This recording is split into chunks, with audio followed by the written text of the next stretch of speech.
Good evening and welcome to your Tuesday night edition of the This Is Ibrox podcast. Slightly later than normal, but better late than never. I'm joined by JB tonight. JB, first and foremost, how are you? Very well. Just on the back of my sister's wedding, Chester Zoo of all places on Saturday. Congratulations to her and her new husband Carl. If they're watching, they don't really into football, so probably not. So a bit of a waste of a shout out. But no, that was good on Saturday. I'd like to say that was the main event, but the breaking news of Gerrard had knocked us back was soon got spoken around in terms of the during the after the meal and stuff. So it was an eventful night, but good all the same. Yes, this was going to be my first question because last time you were on, it was with Andy Firth, of course, who was brilliant. We'll certainly have him on again. But 100%. at that point, the chat was all about Gerrard and how good Gerrard was and what he brought to the club. And I think we all thought at that time it's coming back. That's all we heard. It obviously was getting progressively more likely as the days were going on. And then, as you said, Saturday's news sort of hit us like a train in a way. I think everyone had sort of bought into this is what we needed, and then it sort of falls away from you. What were your sobering thoughts the day after that news? I can imagine you were a few beers deep when you first heard it, but how did you feel about it overall? Yeah, yeah, it was. Yeah, it was kind of like that. I think in terms of the journey I've been on with Gerrard, it was almost a case of when he left again, like us all, quite bitterly disappointed the way it all ended.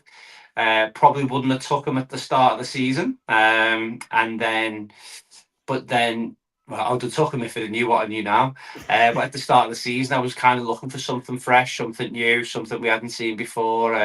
Obviously, there was going to be a bit of football structure was going to be in place. We're going to have a head coach. It was just unfortunate the fella that we ended up bringing in, wasn't it? And then obviously what's happened this season is what's happened, and then once the talk of Gerrard coming in, I think everybody's said it now, haven't they, over the last few weeks in terms of what we think that we need right now. I think we have definitely been scarred. There's no doubt about that in terms of what a first team coach should look like at Rangers Football Club, and it's almost a case of is a young, unexperienced, really good coach what we need right now? I don't think it is. It's definitely going to lean towards that figurehead type appointment. I think we all thought that Steven Gerrard kind of ticks more boxes than he didn't.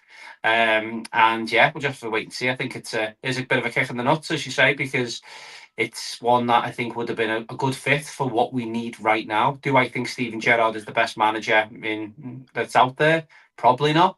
However, he is probably what we needed right now in mine, and I know obviously lots of people's opinions. Not everybody's, it's fair to say. Obviously, when we come on here, we never speak on behalf of everyone. We give our opinions, but I think in the main, I think he was going to be someone that could come in, hit the ground running. I did see I did see something the other week where people were talking about the phrase "he just gets it." It's a ridiculous statement. However, he did just get it. But I think he just got it from day one. I was looking back earlier in terms of his first set of signings and what that looked like. You think about your McGregors, your Goldsons, your Scotty Arfields, your Davis, your Defoe, all within the first 6 months. I think Kyle Lafferty might have been in there as well. So you think about these guys and you go, right, this is going to be his spine in the changing room. And then needless to say, it probably took a wee bit longer than we would have liked, but he got it right in the end, didn't he? And if you look at the 11 that he left, or certainly the strongest team that he left that summer, was it the October time he left? He definitely left us in a much stronger position than what he inherited. There's no doubt about that. So disappointed overall. Yeah, it's a weird one. I've not used the word figurehead as much as I have in this last week. It's just the word that keeps coming back, but it's for a reason.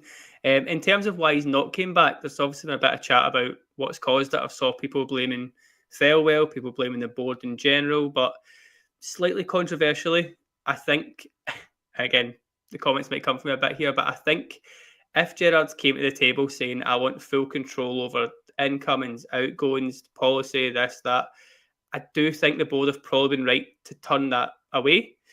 Again, I wanted Gerrard as much as the next guy. I need to stress that massively. But transfer-wise, there was always a chat about him not wanting Kent to leave, not wanting Morelos to leave when they were at the prime.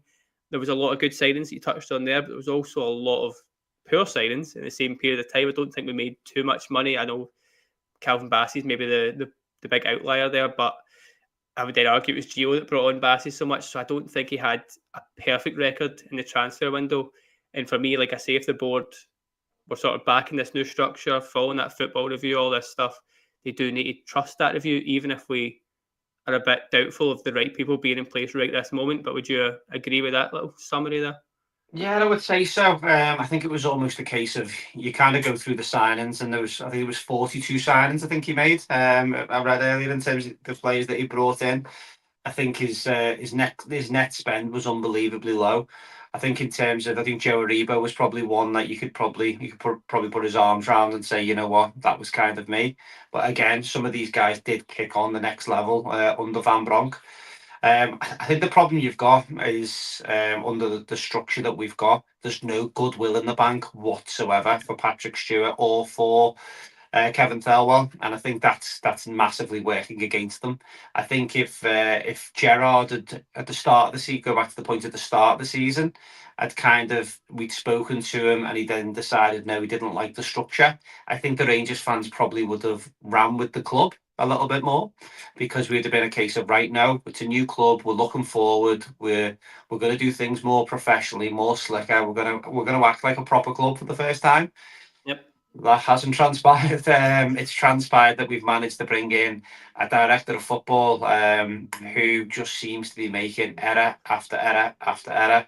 And it's almost a case of not having that goodwill in the bank has massively gone against them. So to the point now, people who didn't want Gerrard before now want Gerrard, because it's almost a case of Thelwell. They haven't been able to agree a deal with Thelwell, it kind of feels like. Yeah. So I think Thelwell's got a hell of a long way to go in terms of getting himself back into the good books, because in terms of some of the signings that we brought in over the summer, I don't think you could say, other than maybe Gassama, which felt like a little bit of a tap-in, was you can't really say look at any of the signs and say they've been a success. I would go as far to say you can't even see a lot of potential in a lot of the signings, certainly the ones that we paid money for. So yeah, he's going to have to do something dramatic, and it's going to be very interesting to see how it all pans out and how we, because if reported to be believed, Kavanagh and McGrath have been very much, it's been on them in terms of having the conversations and the serious conversations. They've been laying out the way the club works and stuff. And Thelwell and Patrick Stewart have had to sit on the naughty step, it feels like. However, the fact is the decisions that they've made so far aren't filling anybody with confidence.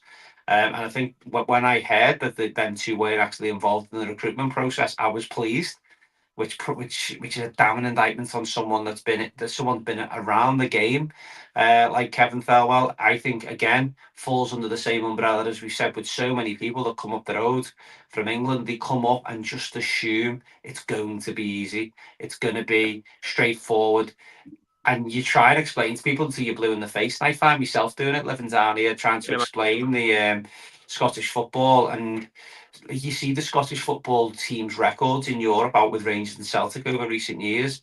And they're a laughing stock of Europe in the main. I know there's been a few odd good results scattered about here and there.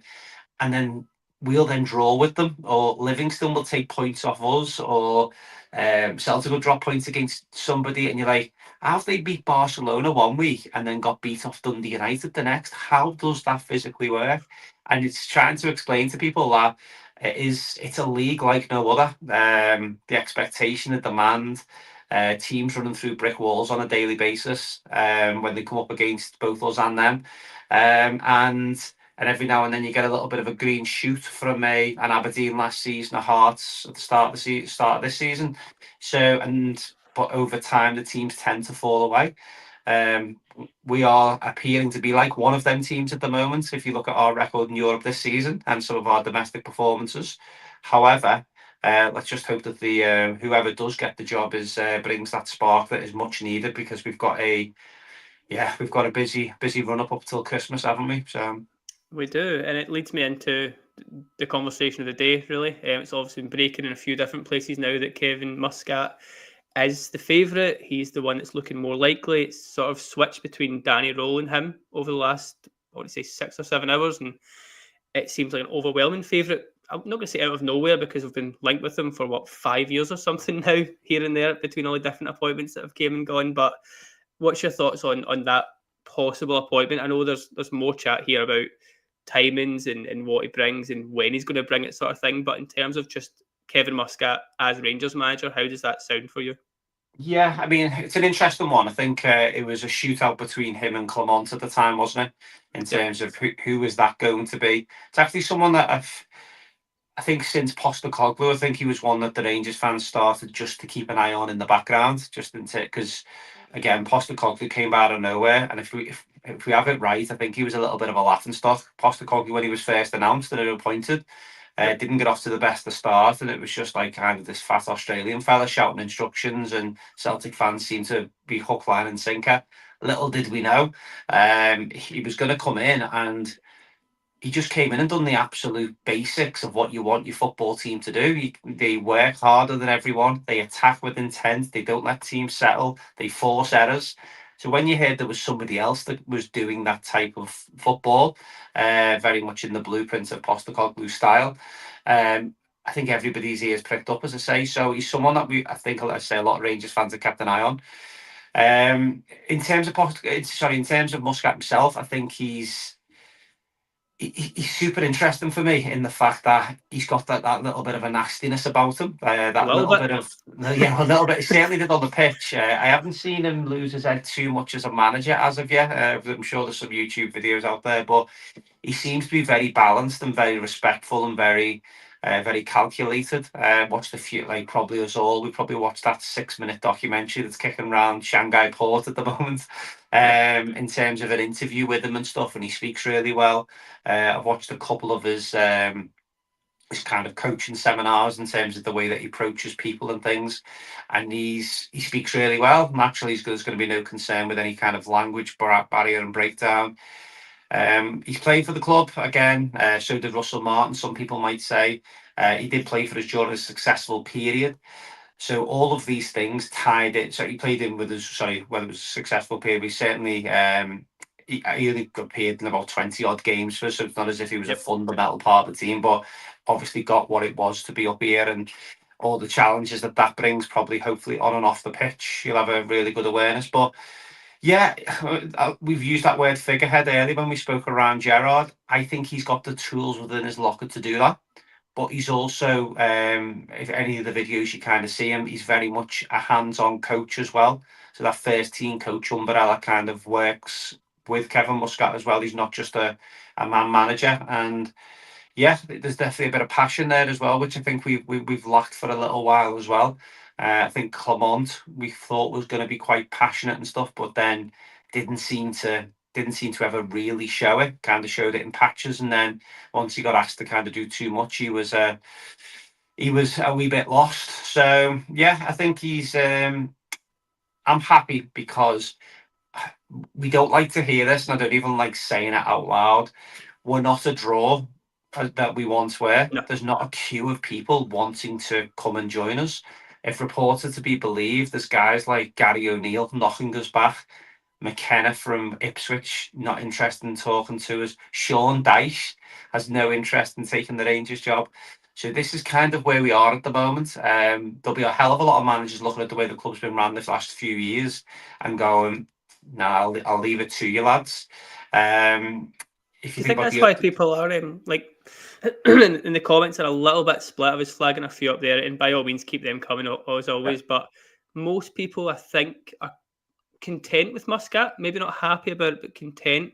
And I think a big part of that for me is the fact that it's who else seems to be on that shortlist. It's very much up and coming, young, untested managers who haven't won anything in the most part, bar a couple of leagues and trophies here and there, but very much it's guys who are projects, philosophy type managers, or McInnes or Muscat. And for me, that was the two guys that I was quite keen on coming. Again, I may have stretched it to say I'd be happy to see them either come in, but I think Muscat at least has won things, at least has experience. He knows the club. Again, I really think that is a massive part. And again, we said it already, it's that whole gets it thing. We don't like elaborating on that. We don't want to keep bogging ourselves down with that term, but he's been at the club. He's won a treble at the club. There's no one else in that sort of managerial market who has that kind of winning streak and that kind of Rangers knowledge, at least, it does tick a lot of boxes. Probably not as much as we'd want, but it ticks a lot of them, doesn't it? I definitely think so. I think the only thing that's kind of seen a few of the comments there have kind of referenced that a lot of the work that he has done has been in Asia. Kind of hasn't done anything in Europe of note. Again, is that harsh though? I mean, I don't know Belgian football very well, but he was with Sint Truiden. It's not as if he was with like Anderlecht or Bruges. He was with a pretty low tier Belgian team. And any Sint Truiden fans watching, apologies, but I don't think they're expected to win things. So yeah, he won 2 games in 15, I think I read earlier, which is obviously really poor, but you kind of need to take into account the standard of team at that point, and it was 6 months. Like there's a lot of factors in there.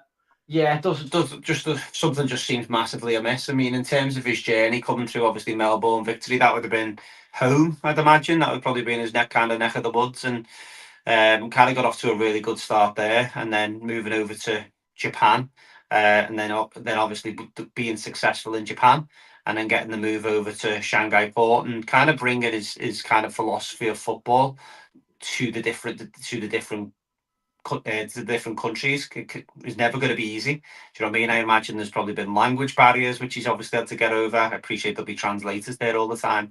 But in terms of what he's tried to do and what I've liked about it is the kind of the passion that he's wanted to show. I think in terms of where we were, I think that's one of the reasons why Gerrard was so was such a tap in for the club, in the fact that there was that level of comfort of there's not going to be this big integration period. He's not going to go to Livingston away for the first time and go, what's this? This is a plastic pitch. Or he's not going to be shell-shocked like we were at Motherwell away at the start of the season, where you go, so wait there, teams are actually going to tackle us. That's the way it works up here. Do you know what I mean? There would have been none of that. I would like to think with Kevin Muscat and the team that he's brought in, then he'll have an awareness of that. I think Russell Martin massively underestimated, because our team was so. What time is it? I don't want to swear before 9 o'clock, but because the team was so shocking prior to when Russell Martin was there, he probably just assumed that that's what it was like at times. You'd like to think not, but the fact he didn't bring in anyone in and around him that knew the club kind of inside out. I know that there'd been snippets of people kind of in and around that would have been a support network for him. But just on that, and I hate interrupting you, but I met Russell Martin the day he got to go along to the media thing and for the podcast, and it was good to listen to him because he said all the right things, which he seems to be quite good at. But he did. We talked to him that day about you need someone here that like knows the club and knows the league just to help you out, kind of thing. And he was very much like, I want someone like that. And we sort of had a laugh with him about possibly being Stephen Naismith. Now, we all know how that would have looked and never been received well. Quite rightly, we had to kind of tell him that. But my thinking at that time was, well, he knows it can't be Naismith, so he'll get someone else. Even like a Maurice Ross, I saw rumoured a few times this summer. Doesn't have to be a glamorous like signing, but a Stephen Davis type, a Kevin Thompson, a guy that you can just lean on for those like Livingston away, Motherwell games to give you a little nudge. I think we'll come on to Neil McCann's role in this very soon, but that role can be massive. Like we saw, like guys like Gary McAllister helping Gerrard along the way. It's a must, surely, for any new coach. I mean, the only challenge to that, you could say Alex Ray was there to help Clement. Didn't seem to add much value in that regard. But that said, I think that that could have been that. You obviously got to take that in isolation. But in terms of a lot of the decisions that we've made so far this season just haven't made sense.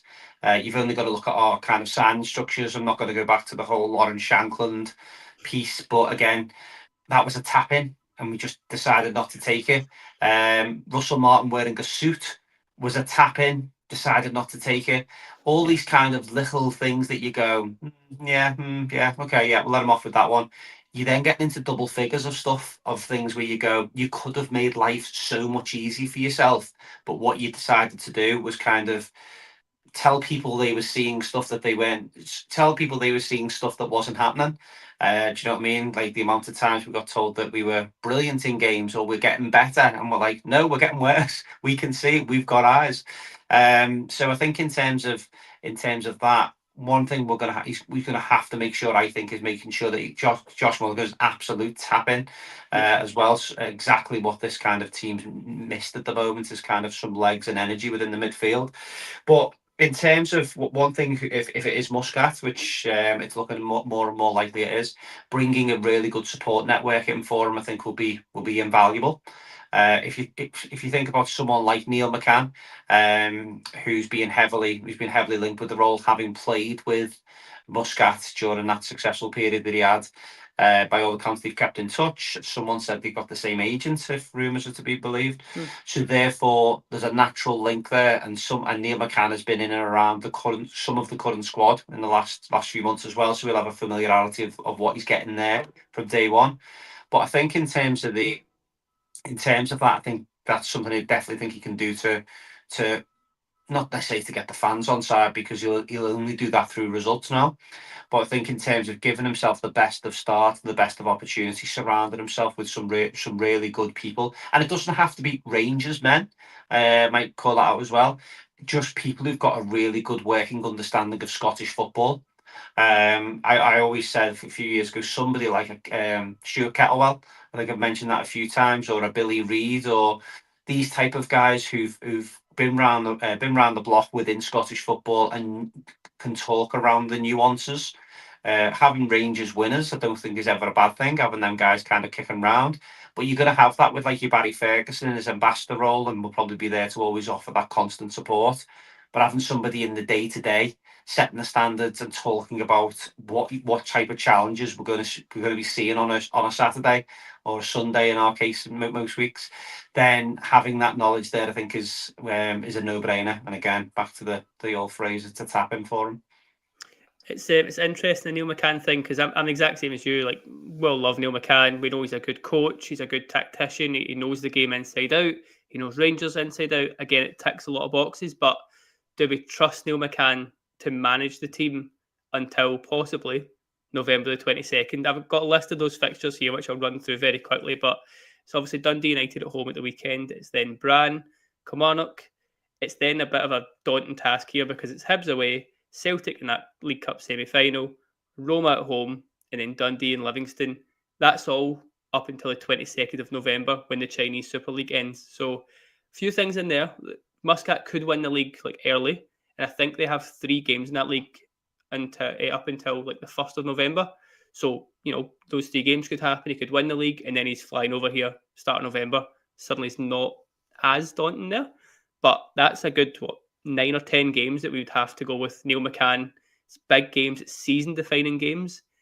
Do we trust Neil McCann to manage us through that period? And it's kind of the problem. Are we willing to wait that long for a Kevin Muscat to come in? Yeah, I mean, let's have it right. There was 1 point on last week. We were 4 points behind in the league table. Yep. Do you know what I mean? That is reality. I'm not saying that we'll get back to that position. Hopefully we do as soon as possible. But things can swing. 2 weekends can swing this back, can swing momentum. The new manager bounce that you hear a lot about, that's one thing that we certainly didn't get this season. So I think in terms of if a new manager can come in and give us that bounce, I'm really torn on it, because part of me thinks for him as an individual, doing what he's been doing, showing loyalty to his club, no doubt there's probably financial incentives that probably sit behind him staying a little bit longer, both for him and the money that we're probably going to have to pay as well. So there's that. The other side of I don't know whether I've got my fan hat on here, is very much around what an honour he's got to come and manage this great football club. He should be on the first flight over. If it's not a financial decision, I appreciate where he is and what he's got. However, if we had an array of options, I think we would have moved on by now. I think if there was somebody else that was kind of if it was Gerrard, we probably wouldn't have had the conversation with Muscat, because of the fact that we'd have probably gone, right, he could have been taking training yesterday if it was all agreed on Saturday. I know it would have been quite dramatic, but you get where I'm going. We could have been up and running. The tracksuits could have been on the inside training grounds videos would have started coming out this week, which we'd have all been tuned in for.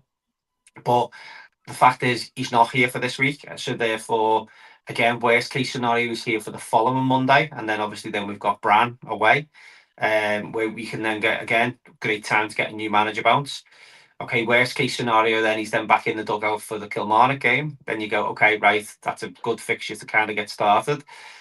But the fact that we haven't been, Gerrard hasn't been able to agree that deal, we've then gone to the next in the list, because another thing, I mean, again, bouncing about here, but in terms of the director of football, what is going on? Because we've taken a massive swing in the type of manager that we're looking to approach. In terms of Gerrard, the first question that would have been asked with Gerrard when that conversation had is, would you like to come to Rangers Football Club as a head coach? Yes or no? And if he'd have said yes to that, that's then sparked the debate and sparked the conversation. He hasn't jumped on a plane from Bahrain all the way back to the UK just for a gab and a wee catch up and a wee cup of tea.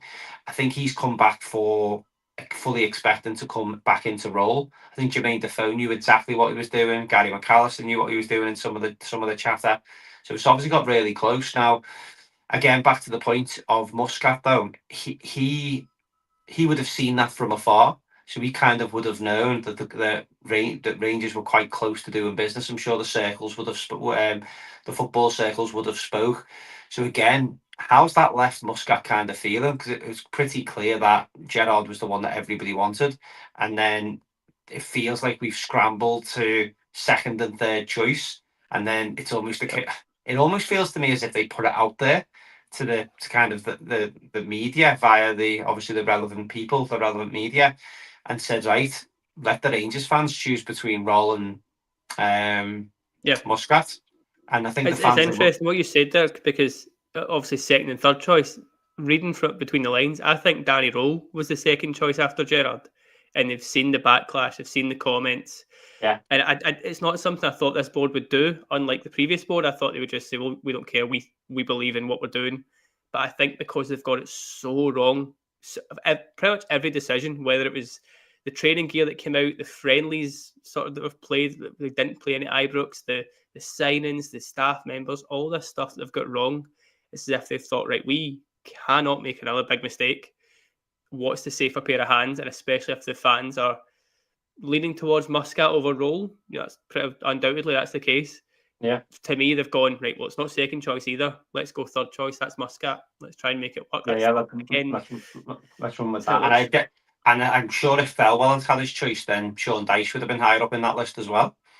Do you know what I mean? So, yeah, I think it's a real interesting one. Part of me kind of wishes that Gerrard, we didn't have that initial conversation with Gerrard whatsoever, because I think now what is going to happen, regardless of whether it's Muscat or Roll, should have went and got Gerrard. We don't know the circumstances, where there's a hell of a lot of assumptions that he didn't want to work within the structure. Part of me takes that with a little bit of a pinch of salt, because he would have known what he was facing into when he came for that call. Financial, I don't think anyone's going to say he hasn't come because of the amount of the financial implications that it would have cost him as an individual, because that's not a great look for him. But I also think as well, the Rio Ferdinand interview kind of tapped Gerrard in from we all bought into that. Do you know what I mean? I'm sure, I don't know how many millions of views that video's had by now, but I'd love to know what percent of them were Rangers fans.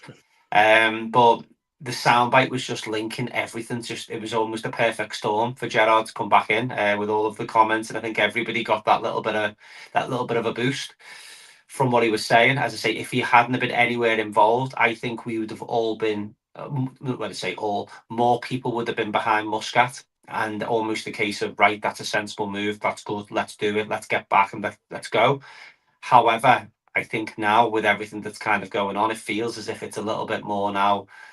Muscat's going to have to come in and prove himself dramatically. I don't think Gerrard would have had to come in and hit the ground running, because I think we'd have probably took a breath and gone, these players are crap that he's dealing with. We're going to have to give him time to actually to get some of his own boys in. Muscat, Roll, Graham Potter, whoever the next manager is going to be, Gareth Southgate, all of these kind of things could potentially then come up, and it's going to bite the board on the arse if we don't start well. I say Gerrard would have got that little bit of grace period because of the excitement that was built up, but Muscat will be under no illusions. He'll know that from day one that we're going to need to win games and we're going to need to pick up points, and we're going to need to be hard to beat and hard to play against from day one, because that's one thing that we most definitely haven't been this season. Yeah, no, it's spot on. It's spot on. It takes us to about half an hour, just a couple more minutes to go through a couple of things I want to bring up. Rangers players have been away international duty this week. Before tonight, there wasn't too much to rave about. Obviously, Raskin aside, because he's again getting rave reviews. It just brings that whole he needs a new contract thing right back to the table. But just tonight, we've had Chermiti has scored a goal for the Portuguese under 21s. Badrami scored for Albania. Mikey Moore has 4 goals in 2 games. It's the same as the last international break. We've got guys a few guys there who haven't been starting games, well, Mikey Moore has been to our detriment at times, but guys who haven't been in good form, going away, getting some form, getting some confidence. They need to bring that back, whether it's Muscat, McCann, Thirlwell's nephew, whoever's managing the team at the weekend. These guys need that confidence boost. At least it's something positive to end the podcast on. It's got to be good news, right? Yeah, but we ended the last international break absolutely buzzing to get back, and we thought that we got the. I think we thought we'd signed the new Brian Laudrup with.